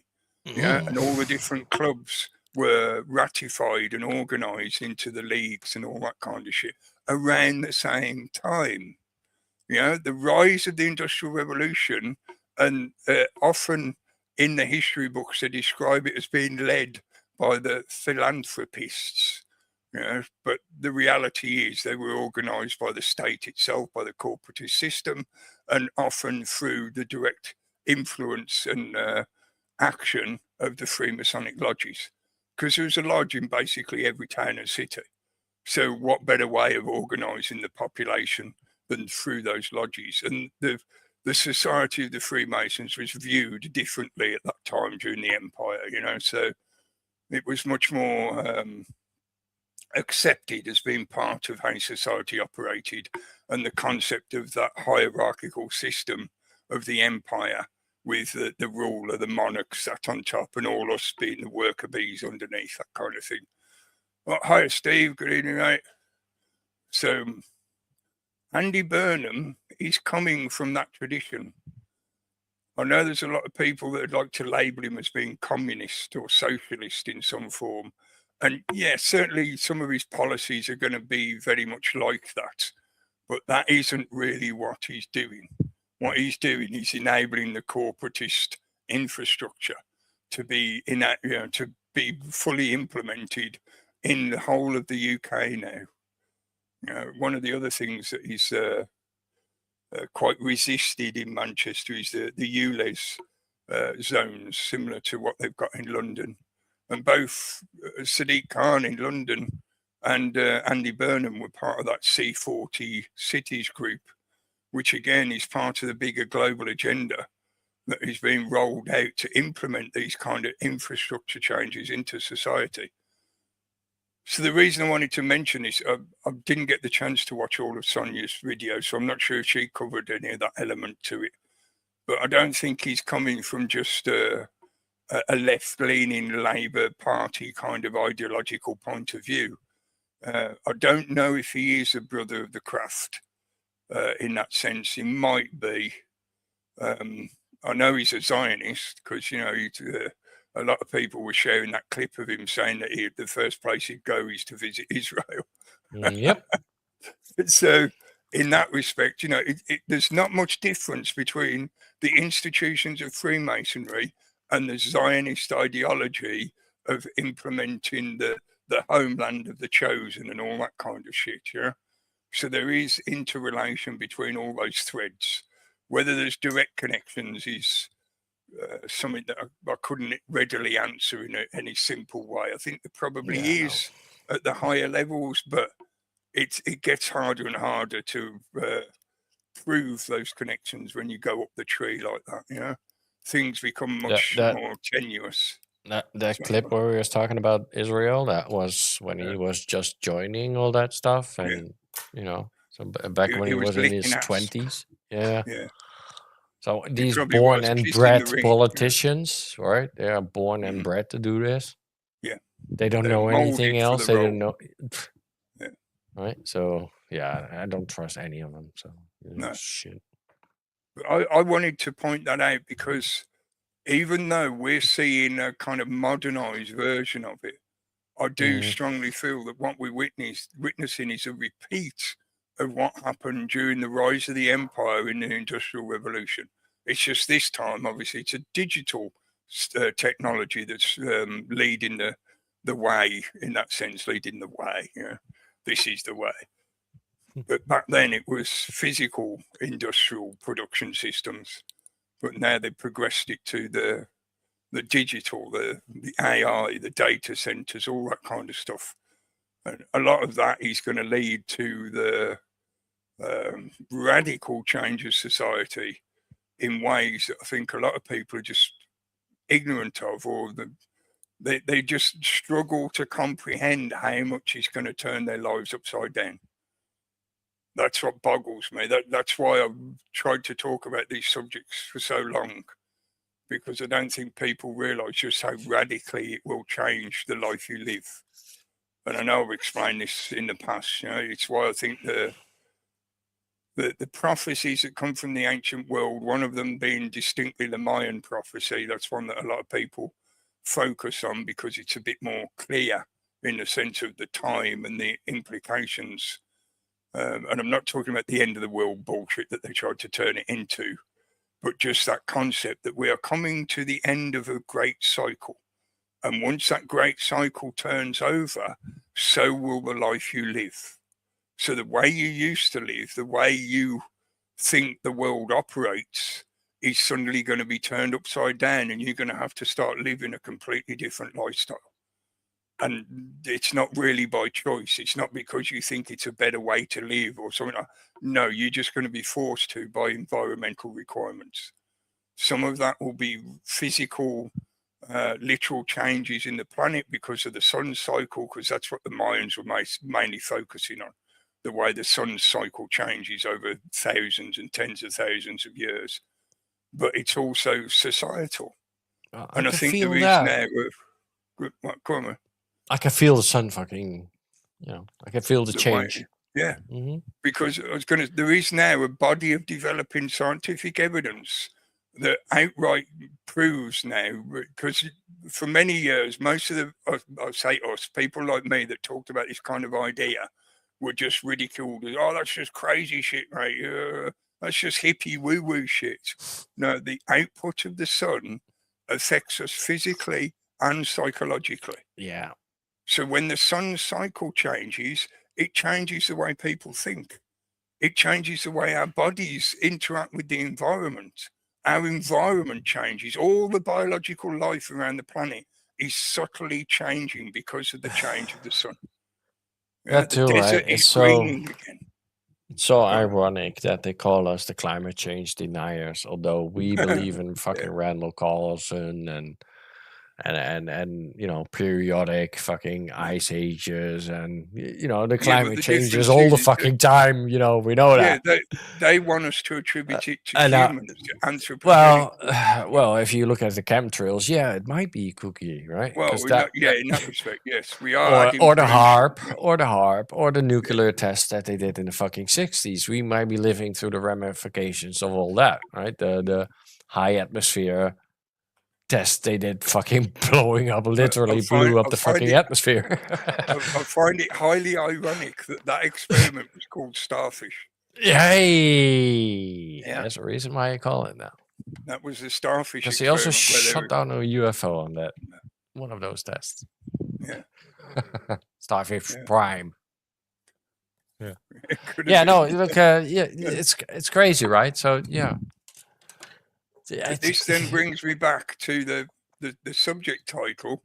Mm-hmm. Limit your dreams with a question mark, because the idea is I just want people to think about this and talk about it. Not that I'm dictating that you should do whatever, or that it's even possible to limit your dreams, as I described at the start of the show. Yeah, it's an oxymoron to consider that, but just the idea that we need to start thinking about how we are going to approach this change of living, this change of lifestyle. Because whatever these controllers, including the tech bros and all their accelerationism bullshit, they are deliberately crushing the system because they've got a plan to survive, because they have been preparing. They tell us it's silly and stupid and crazy to prepare, but that's literally what they are doing. Yeah, they are spending billions preparing themselves for an environment where most of the institutions that we've known in society for 100, 200 years now are going to start falling apart. Literally falling, as in, the systems will just stop operating. Mm-hmm. So what are you going to do? How are you going to live? How are you going to survive? How are you going to get through everyday life requirements if the very institutions of society start not functioning? Yeah. But it's bad that you don't have to travel to Spain anymore for a warm weather holiday. For warm weather, yeah. you don't have to spend 200 quid on a plane ticket just to get 30-degree heat. Yeah. Yep. Well, this as well, I thought was a bit crazy, was some of the news reports were talking about how the super El Nino this year is going to cause El Nino. It's going to cause more extreme weather. But then in the next upload of the news channel, they'd say how it's your fault that we have all this crazy hot weather. Which is it? Is it the fucking El Nino or is it us? Make up your fucking mind, yeah? Yeah. Or are you trying to tell us that we caused the El Nino? Is that now the new version of climate change? Is that what they're going to say next? Yeah. We're making it worse. Yeah. The main point in that respect is, and I know regular listeners, and I think everybody's aware of this shit now, you cannot trust a single thing coming out of the legacy media, and you shouldn't trust most of what you see in the so-called alternative media either, because that's just as bad. That's just the same. Yep. Yeah, it's just a new version of the legacy media, because the old paradigm of the television and the radio is dying off. So it's been replaced by internet smart technology, and that's where most people get their information from now. Yeah, so of course it's been populated by the very same people that used to run the legacy media. Mm-hmm. Now we've been forced to have Tucker. Shit. Yeah, people like Tucker, even though he said some good He made stuff. The switch, right? Yeah, but he's an example of that transition. Oh, yeah, Russell. Well, he made multiple switches, though. Yeah, he's dancing, isn't he? Because he's now Jesus again, right? Yeah. Well, hoping for all Jesus. of that makes a good example of the kind of shit that's, it's all about image. It's all about if you do this long enough, you see the patterns. It's all about the hologram, the virtualization of yourself. I hope that now, after we had our little get together with the village friends, people feel more confident that what they see on the screen is the same as what they meet in real life. Yeah, for those of us that were there at the gathering, yeah, I know I certainly do, that everyone I met was like, yeah, you're just like the person you are when you're on the screen, when I'm chatting with you through this technology. That, again, is another thing that the system doesn't want us to realise, that there are real people still trying to do this thing where we're communicating with each other and sharing information and ideas, yeah? There are still genuine people. It's not all influencers. It's not all Sheckelsteins. Yeah, the shekel control has got a major influence in this digital environment. Yes, it does, but it's not everywhere. It's not everything yet. Yeah, so while we still got the opportunity, yeah, we better make a sacrifice. Yeah, while Juice. we still got the opportunity, we should be making use of this in whatever way we can. So it's not just about, don't think I'm saying that you have to do stuff like I do, stuff where you just sit here and talk. And maybe that's your thing, great. But you do what is your thing. If you're into making music, make music. If you're into painting, do painting. Whatever it is, add to the creation. Don't let them put you off from doing that. Don't let them convince you that there is no hope, there is no chance, there is no possibility of changing what is going on. Remember what I said earlier, psychological warfare. That is most of what this system has done for centuries. There is a limit to their physical, military, or police capabilities. They logistically do not have the number of enforcers needed to control everybody. That's why they rely on psychological warfare to convince you that there's nothing you can do. The very fact that they spend so much time and energy doing that should let you know that that means the power is with you. You can do something. Yeah. Otherwise, they wouldn't spend all their time trying to tell you you can't. If COVID taught you anything, right, it should have taught you that you know more than 90% of the doctors out there and the scientists. Yeah. The so-called at least experts. got more Experts. courage. Well, got more more morale courage and to be more able to balls stand and more your fucking ground, common sense and more everything. Yeah. So there They you go. might be able to reel off reams of book. Well, 99%, I information, would say, probably, but But not very, I was going to say none, which is not true, but very few of them had the balls to turn around and say, no, I'm very not few. doing that. Yeah. And those that did lose their jobs and all that, Or got those are disbarred the or real whatever. heroes. But, Or like that one not too long ago who got prosecuted for issuing fake documents to people. Fake vaccine passes. Yeah, fake passports. Yeah, so they didn't have to. Yeah, they took it, but they didn't. Yeah, might have been Australia. so they could go to work. Yeah. Yeah. So they didn't have to starve their family out of food and shit and rent and shit. Funny that again should remind people that the power really is with you, because otherwise, why would they drop the book on people like that? Why would they go out of their way to try and punish them as harshly as they could? Even though I do agree with the speculation that says that the Lucy Connolly case was a deliberate psyop example, but it's still yet again reiterates. She set an example for the ones that followed. So yeah. The very fact that they wanted to prosecute all those people so harshly, so quickly, when at the same time they don't give proper sentences to other proven criminals, that should let you know that that means the power really is with you, because they really do shit themselves when you stand up and speak out. That's what they really don't want us to be doing. Yeah. They want us to just accept the Andy Burnham smiley face saying he's going to fix everything. Don't worry, he's got a 10-year plan, so he wants to be in power for 10 fucking years. Well, I'm still going to call a plumber, though, if my toilet is clogged, because I don't want to deal with that. I'll let him deal with that. Yeah. There's people who get paid decent money for doing that kind of shit. For doing that shit. Yeah.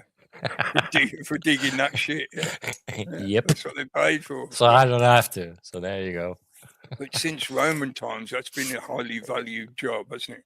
Oh yeah, I would say shit even shoveling. before Fuck Roman times, because the Romans didn't invent that technology; they just learned it from others. But Oh, it's a Yeah. shit job, but it's good money. It is one of the foundational aspects of civilization, is the ability to gather, control, and distribute fresh water, because it is the most essential thing to life. You can survive for a few weeks without food. You cannot survive more than a week without water. No fucking way. Most people are usually gone within a few days of no water. Yeah, 3 okay, but days is the let's say average. in a world where toilets exist and plumbers didn't, you would have figured out how to fucking Yeah. unclog a fucking clogged toilet Yeah, yourself, everybody would be a right? plumber. You wouldn't need a plumber. Yeah. So Mate, you could make a that's cycle a movie choice out why of we have chicken. Plumber Planet. Look, Everyone's a plumber I know on he's Plumber listening, Planet. so he's not saying Yeah, he'll be anything. lurking. Yeah. He's waiting on the phone to get his emergency. He's like, money. God. Although wasn't there a load of strange stuff happening in Bristol over the last few weeks, I think. Oh, I think there was. There's something weird going on there. Okay. I don't know. But No. yeah, That surprised me. There has been some major crazy incidents recently, though, hasn't there? Like the stabbings Yeah. and the shootings and whatever. Yeah. I'm not ignoring those situations. Yeah, I see the news as well. So, well, I say the news. I'm not necessarily mean the legacy news, but you know, I'm picking up on that kind of information as well. But it is unfortunately part of the descent into the chaos. So, what else do you say about it other than I've said for however many years now? And as I've been recently more off to repeat, certainly for the last year, if not two, certainly not, maybe even since COVID, is we are at the point of transition now. This is the fulcrum period. They know this is already beyond stopping. There is no stopping this snowball now. You can't vote somebody in who's suddenly going to turn everything around.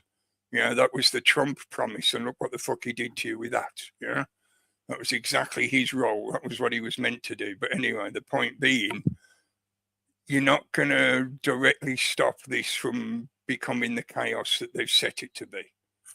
With people like the tech bros, whatever his first name is, the crazy carp guy with Palantir, and Alex. Altman with all that shit, you know, taking over the AI environment. And now there's so many people who just are so wrapped up in that concept that AI and the digital shit is going to save them in some way. Until they feel it knocking on their door, they're not going to realize how wrong they've been in that sense. But we have to be more aware that that is the way it's going. Yeah. So again, it's not that you can't do anything. It's just you're not going to stop this train running off the tracks. You've got to let it run off the tracks, and then we can deal with the situation afterwards. And hopefully, we don't have buildings made of foam. I couldn't fucking believe that, man, in the Venezuela stuff. Yeah. I know they cut a lot of corners and shit, but that was fucking ridiculous, man. Yep. It was just like literally China. polystyrene. Yeah. Yeah. But it was surprising when I saw the images of the buildings all just pancaked like that. Yeah, that death toll is at 100,000 probably, or more. So the numbers on the media, because the media is not hardly reporting on this. But, they were talking 1,500 Oh, when no. I saw it on the BBC. No, it's no. Yeah, I was thinking it can't only be that much, because they're showing you literally rows of tower blocks all collapsed. You can't tell me that, like, just a few of those tower blocks would add up to 1,500 people. So you can't say No that. warning, and during daytime and during so Yeah. no. And I wanted to mention it a little bit as well, partly just to acknowledge the just tragedy of the situation. But if you hadn't noticed, there were 3 quite major earthquakes around the planet pretty much at the same time, in that the transverse theory. I was wondering that exactly. Yeah, could some of them, if not all of them, have been artificially induced?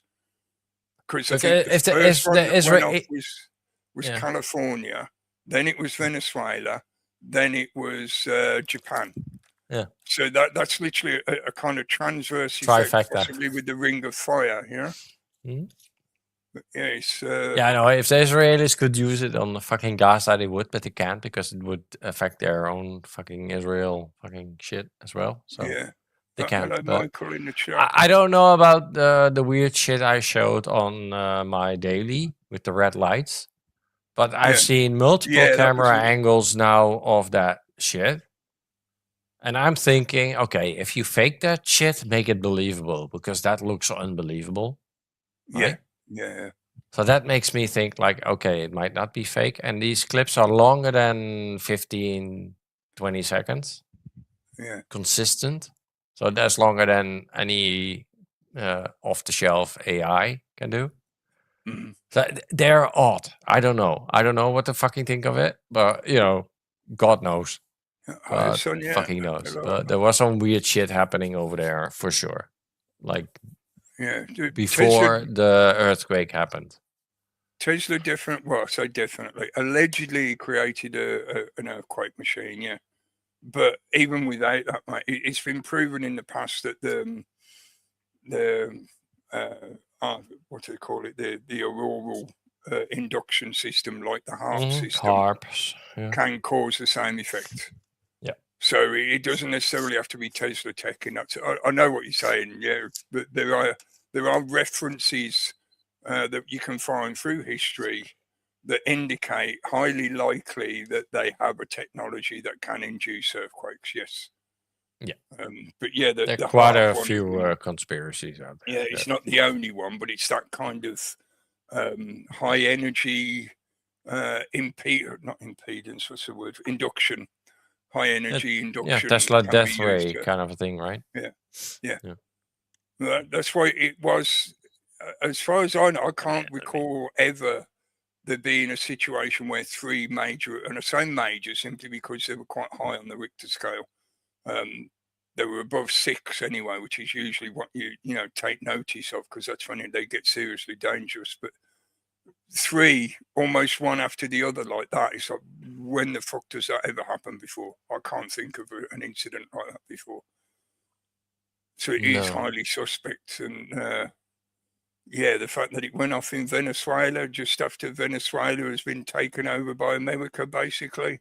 They become like a vassal state, and then they just get swatted with this, which is, I don't know, it just reminds me of the situation in Haiti, where after the earthquake, the NGOs and all the fucking predatory corporatist bullshit operations moved in on Haiti, and they could be doing the same in Venezuela now.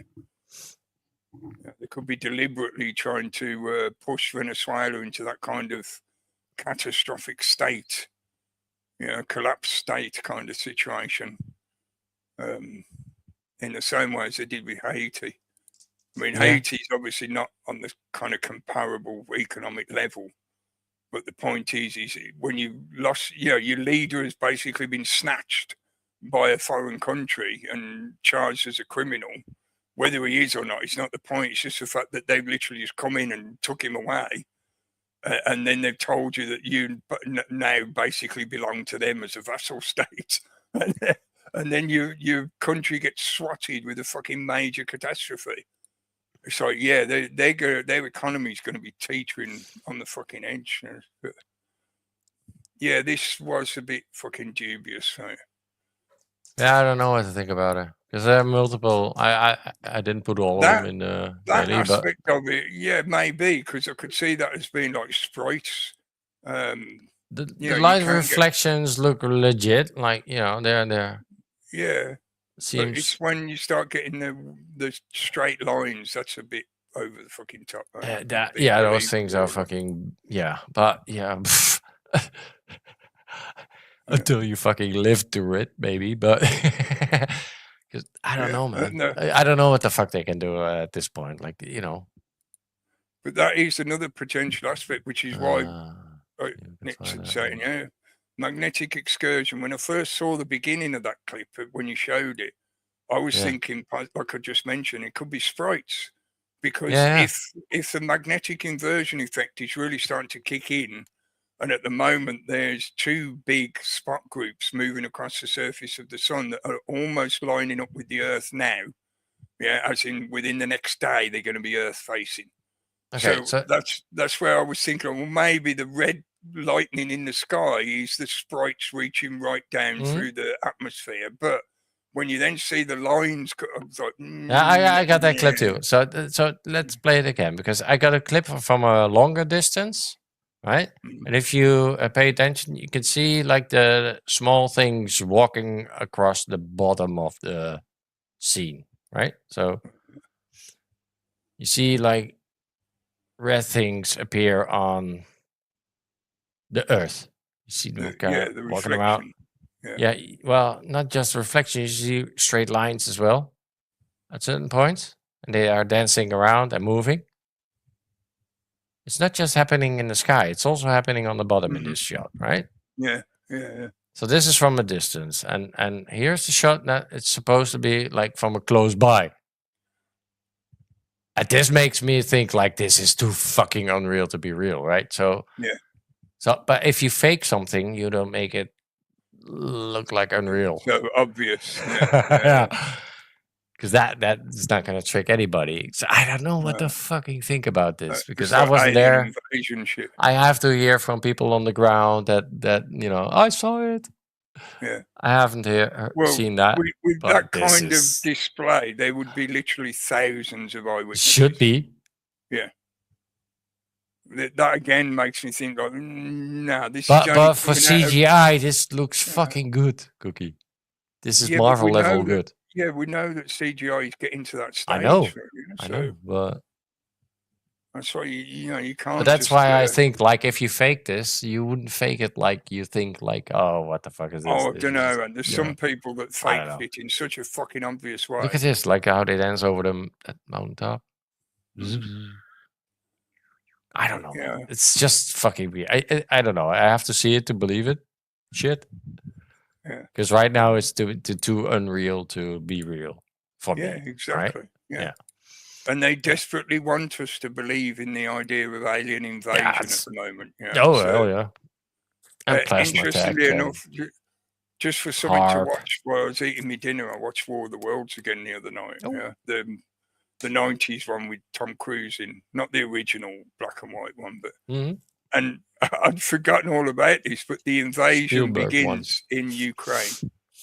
Oh. Yeah, Spielberg. That as well I thought was a bit ironic, Spielberg releasing Disclosure Day, and it's shit. Whereas if you watch that old War of the Worlds movie from the 90s, that's better in the sense of pushing the idea of alien invasion. Yeah. And just ironic the fact that it starts in Ukraine. Yeah. I was like, I didn't remember that. Fucking hell. Yeah. But don't believe everything you see in the sky.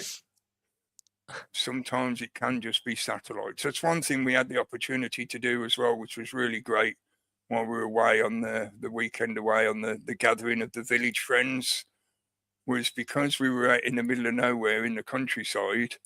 There was hardly any light pollution, and we got to see a really great night sky, almost the Milky Way. It was almost the full-on Milky Way. Cool. Yeah, so there was literally, you could see all the clusters and whatever. Yeah. Nice. But it also meant that we spent a fair amount of our time going, "Oh, is that you? Oh no, it's a satellite. Is that you? Oh no, it's a plane." And there were quite a few. There was. It got to the stage where it was almost like we were losing count. Oh yeah. Oh shit! I got to dig them out the bag. Hang on.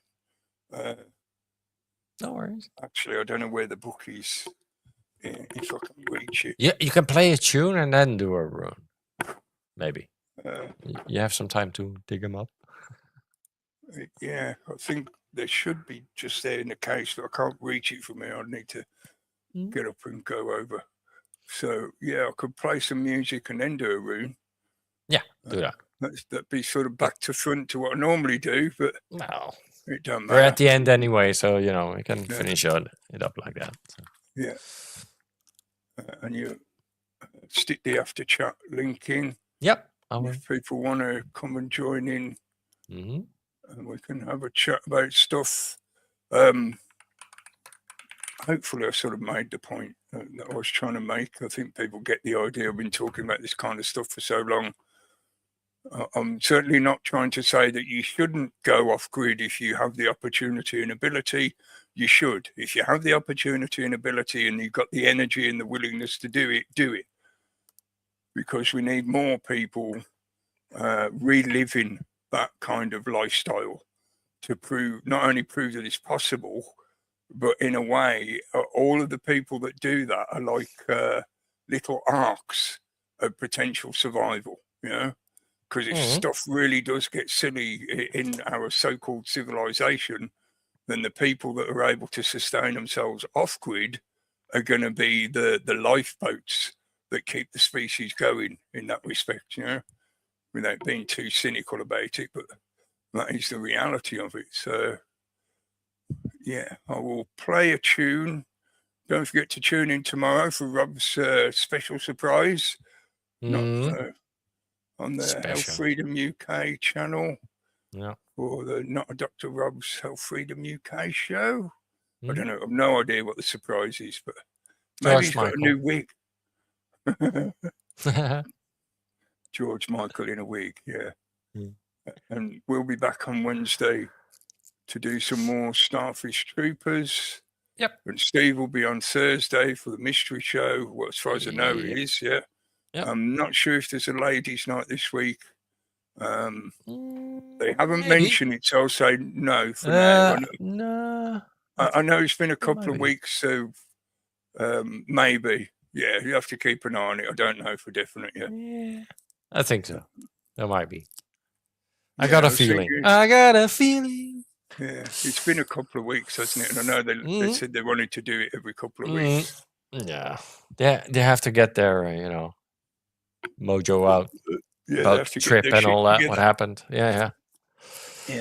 I've got a song to play, which I know I've played multiple times in the past, but I think that's just highly ironically appropriate that I'm going to play it again now. So yeah, and once I'll let that play, and I'll grab me bag of runes, think of a question. I'll think of a question while we're listening to music. You might have heard this one before, but it's still fucking good.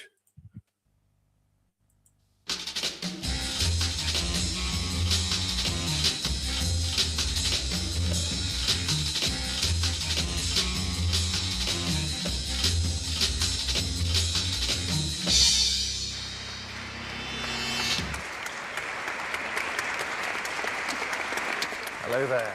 Recent developments have seen the jazz world split in two by a new wave of musicians calling themselves disc jockeys. Those in favour describe the phenomena as a fresh rush of blood in the aging corpse of music.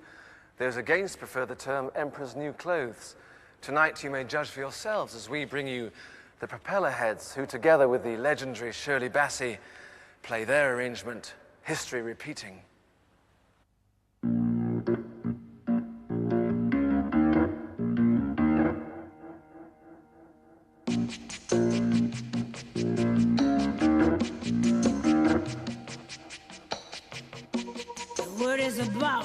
There's something evolving. Whatever may come, the world keeps revolving. They say the next big thing is here, that the revolution's near. But to me it seems quite clear that it's all just a little bit of history repeating.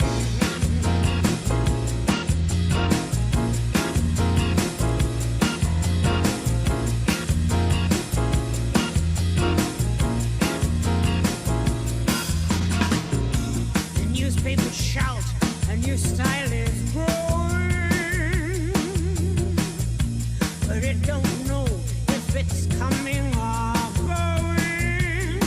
There is fashion, there is fat, some is good, some is bad, and the joke is rather sad, that it's all just a little bit of history repeating.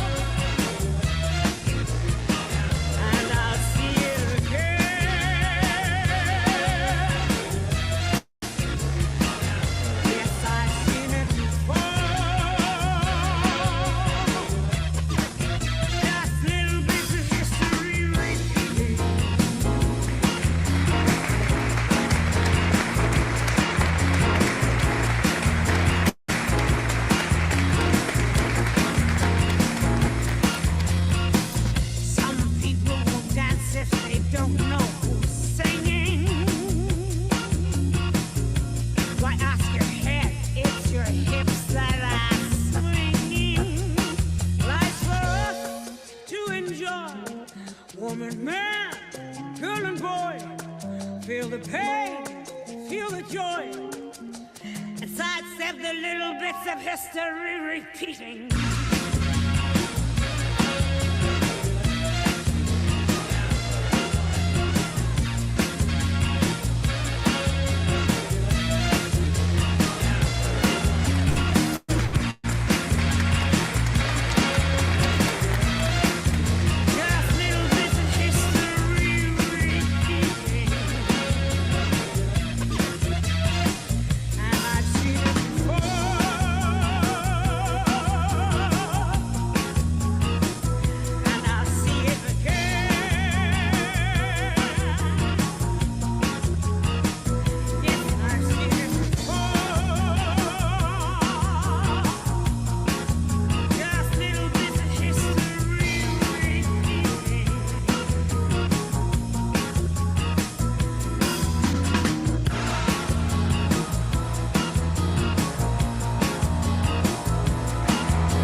Well, what can I say?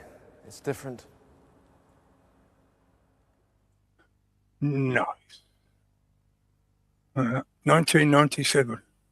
Oh, I Good was surprised times. it was that old. I thought it was a little bit newer than that, but it's not that old. got my new room bag thanks to Rick. Thank you, Rick, for Oh. making this for me. I can now plunge my hand properly right into the bag and give it a good old swirl around. The question I'm thinking of is, will Andy Burnham's policies actually make any genuinely positive difference? Yeah, give it a possibility. Let's see if we get any response from the ether, and do we find any particular answer to that genuine? Oh, for fuck's sake! Again? Yeah, how many times have we had this room recently? Yeah, you got a bag full of those. No, I will just go through the motion, check it up again. But I'm sure you're aware by now, I've pulled that rune multiple times recently. Daggers. The rune of infinity. That should say something, right? Fucking Yeah. fixed in time, that thing. It just seems to be a bit of a thing with me. It's like I keep getting that same, well, I've got it multiple times. Hmm. The final rune of the cycle of self-transformation, the process of self-change, complete transformation in attitude, 180-degree turn. Oh, it's going to turn us all into trannies. Well, I asked if any of his policies will actually make any genuinely positive difference. I think maybe this is saying they will, but only because they transform what the original thing was. So maybe by basically redefining the problem as no longer a problem, that's what makes it a positive outcome, if you see what I mean. Yeah. Mm-hmm. So in other words, if they redefine rape as being something that we need in our society, then it's no longer a problem, is it? Yeah, for fuck's sake. I promise you, I will do no more wars. But I didn't guarantee it. Trump.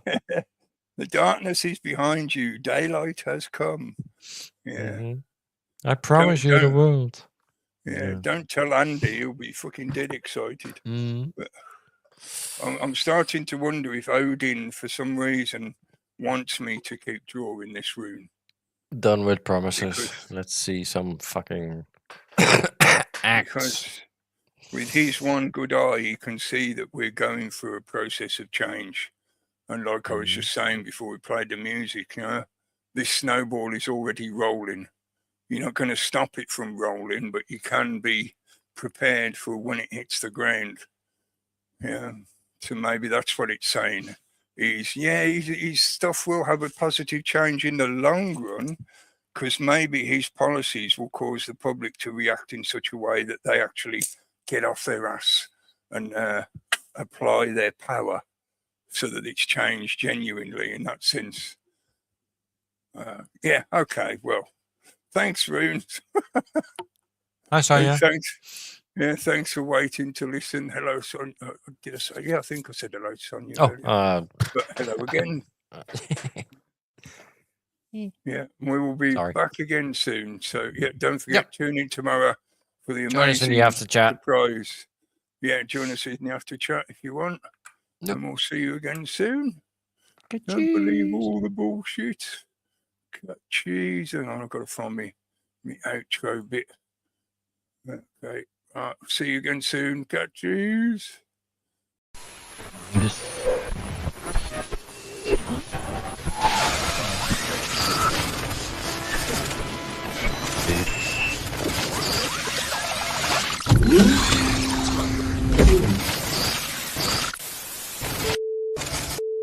Welcome to your awakening. Please take all as your reality is adjusted.